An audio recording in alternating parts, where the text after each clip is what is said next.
किसी ने तो वो वर्ड सोचा होगा ना, देसी हिप हॉप।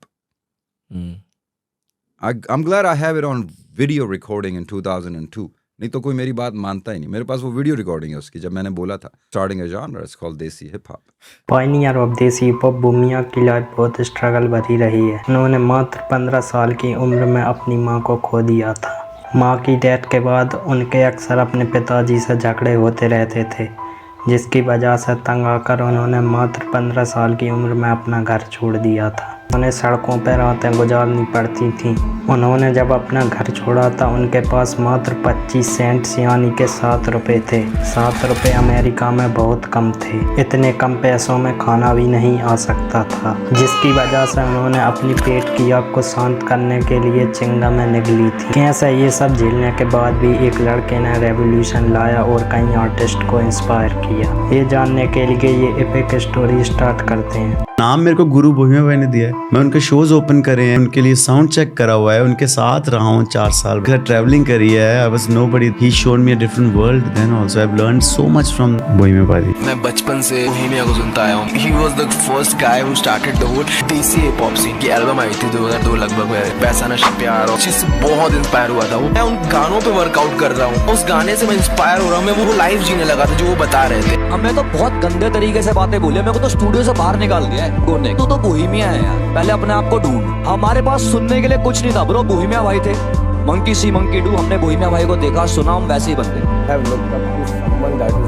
मैं उनको देख के काफी सीखा है। मैंने डिस्कस किया हनी के साथ, हिंदी में करूं लेकिन समझ नहीं आ रहा कैसे करूं। फिर हम दोनों ने ना बोहेमिया को सुना। ये भी तो कर रहा है पंजाबी, कितना तगड़ा कर रहा है, कितना नेचुरल लग रहा है। ऐसा लग नहीं रहा कि कुछ अजीब लग रहा है। बोहेमिया के साथ पाजी ऐसे मत लिखो, लिखो बोहेमिया पाजी के साथ पाजी। पाजी के नाम के बाद पाजी लगाना सीख लो, जरूरी है बहुत ज्यादा। 15 अक्टूबर 1979 को पाकिस्तान के कराची में जन्मे रोजर डेविड को बचपन से ही शायरियों का शौक था। वो टीवी पे मिर्जा गालिब शो देखते हुए अपने आप को मिर्जा गालिब इमेजिन किया करते थे। मैंने जब टीवी पे मिर्जा गालिब देखा 10 साल की इमेज में, मैं टीवी पे उसको देख रहा हूँ, मैं कह रहा हूँ यार ये तो मैं हूँ, Mirza Ghalib. Bohemia lower middle class family से थे। उनके पिताजी पाकिस्तान इंटरनेशनल एयरलाइंस PIA में काम किया करते थे। बोहेमिया जैसे जैसे बड़े होते जा रहे थे वो लिटरेचर में और भी डूबते जा रहे थे। उन्होंने मात्र 12 साल की उम्र में शायरी लिखना शुरू कर दिया था। बोहेमिया की म्यूज़िक जर्नी में उनकी मां का एक बहुत बड़ा रोल है। उनकी मां उनको लता मंगेशकर, किशोर कुमार, कव्वाली और भी कई बॉलीवुड सॉन्ग सुनाया करती थी। बोहेमिया सारा टाइम म्यूज़िक में ही लगे रहते थे। म्यूज़िक के लिए जुनून देखकर उनके पिताजी ने मात्र 13 साल की उम्र में उनको कीबोर्ड प्लेयर दिलवा दिया था। Shower is where I started keyboard and picked up my pen. Bohemia जब 14 साल के हुए उनकी फैमिली पाकिस्तान से USA शिफ्ट हो गई थी। उनकी फैमिली USA क्यों शिफ्ट हुई ये बात बोहेमिया को छोड़िए शायद उनके पिताजी को भी नहीं पता थी। ये तो आप मेरे डैडी से पूछ सकते हैं सवाल, जिनका ये प्लान था हमें कैलिफोर्निया ले जाने का। लेकिन शायद मेरे डैडी को भी पता ना हो कि किस मकसद से वो मुझे वहाँ लेके जा रहे हैं। बोहेमिया जब USA में शिफ्ट हुए तो वो USA के ही एक स्कूल में जाने लगे थे, लेकिन उन्हें ये स्कूल जेल की तरह लगता था, जिसकी वजह से मात्र 14 साल की उम्र में उन्होंने अपनी 10th क्लास पूरी करने के बाद स्कूल छोड़ दिया था। मुझे वो मैडम कह रही है आप एस्से लिखें किसी चीज़ पे, किसी टॉपिक दे ले, ठीक है। वहाँ टीचर ये लीजिए, कह रही ओ माय गॉड 3 पेजेस। 7 वाला देखा, वो 2 लाइनें लिख के बैठा हुआ है, चिंगम खा रहा है। Hey man, I don't know. मैंने कहा भाई मुझे निकालो यहाँ से, ये ख़तरनाक है, ये स्कूल नहीं है इसको कहते, ये कोई एक्सपेरिमेंट हो रहा है जिसके अंदर मुझे आप गलत एज पे लेके आए हैं। मैं I am too grown for this experiment, I need to become something in my life. और अगर मैं स्कूल जाऊँगा तो मेरी ज़िंदगी तबाह हो जाएगी। That's how I felt as a kid. क्या एज थी आपकी? मैं होऊंगा कोई 13-14 साल का। The closest Desi guys that I could resemble with was the Mexican guys. Now I'm hanging out with the Mexican gangsters, drug dealers, guns. And by 10th grade, I left school, became a keyboard player. School छोड़ने के बाद Bohemia के उनके पिताजी के साथ relation खराब होने लगे थे। इसके बाद बोहेमिया की लाइफ में दुखों का पहाड़ टूट पड़ता है। मात्र 15 साल की उम्र में उन्होंने अपनी मां को खो दिया था। उनकी मां की डेथ के बाद उनके और उनके पिताजी के बीच में बहुत अनबन बढ़ने लगी थी। जिससे तंग आकर मात्र 15 साल की उम्र में उन्होंने 1994 में अपना घर छोड़ दिया था और वो स्ट्रीट्स पे जिंदगी गुजारने लगे थे। वो घर से मात्र 25 सेंट्स यानी कि 7 रुपए लेकर आए थे। ये पैसे इतने कम थे कि इनमें खाना नहीं आ सकता था, जिसकी वजह से उन्होंने चिंगम ली ताकि उनकी पेट की आग थोड़ी शांत हो सके। इसके बाद वो एज अ कीबोर्ड प्लेयर काम ढूंढने लगे। इसी दौरान उनकी मुलाकात सुरेश मंगोली, बिट्टू और भैया से होती। बिट्टू एक सिंगर और सुरेश मंगोली एक तबला प्लेयर थे। ये लोग शादी और पार्टियों में म्यूजिक बजाने का काम किया करते थे। बोहेमिया भी इनको as a keyboard player join कर लेते हैं। Lost my mom, I left home. जाते ही homeless kid living with these musicians. ये चीज उनको बाद में रैप में भी काम में आती है। सैक्रामेंटो में मेरा जो क्लोजेस्ट दोस्त था वो था एक था tabla player Suresh Mangoli, rest in peace. Mangoli के साथ रहता था मैं उसके। अब वो तबला बजाता था, अब वो तबले मैं कीबोर्ड बजाता था। वो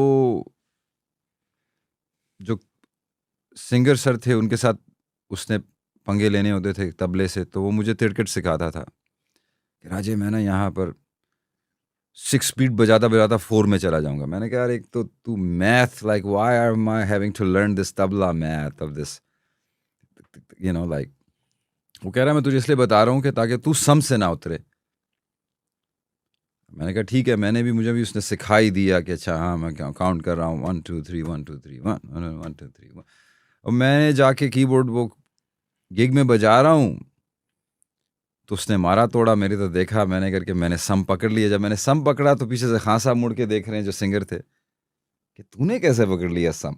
मैंने कहा यार तूने पकड़वा दिया मुझे। मैंने कहा इसने अब मेरी तबले की प्रैक्टिस हो रही है।